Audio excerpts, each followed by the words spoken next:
The Importance of Unity by Benjamin Krem's Master. A Master Speaks, Volume 2, page 191. When men look back at this time, they will see it as a time when we displayed simultaneously every aspect of our being, both accomplishments and faults. This, of course, is not surprising, for men everywhere stand at various points on the evolutionary ladder. But accepting these natural divisions, which time itself will reduce, there is lacking still a unity of approach and an understanding of the needs of all.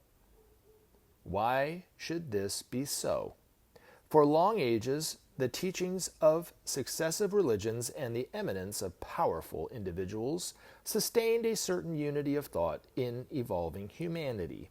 There were, of course, many periods of war and dissent, but at some level, the unifying influence of the great religions was maintained.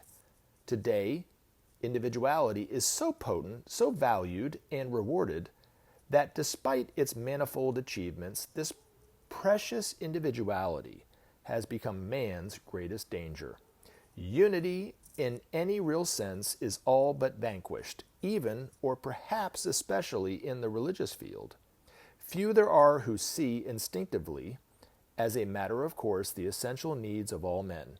Therein lies the danger. The civilizing forces of justice and freedom, however, are awakening millions to their birthright. Little by little, the minds of men are turning to the needs of all.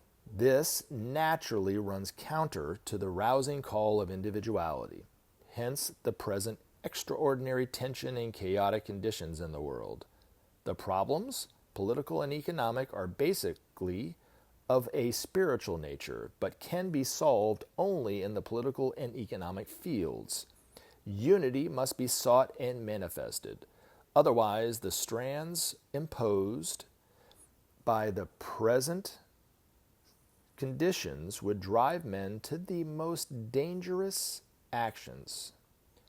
For this reason, Maitreya calls for unity and understanding of the needs of all. Peace is essential, but can only be achieved where justice reigns. Justice, it will be found, needs the calm waters of trust for its achievement. Sharing alone, Maitreya's remedy for our ills. Sharing alone will bring men trusting to the table where justice will be achieved and peace assured.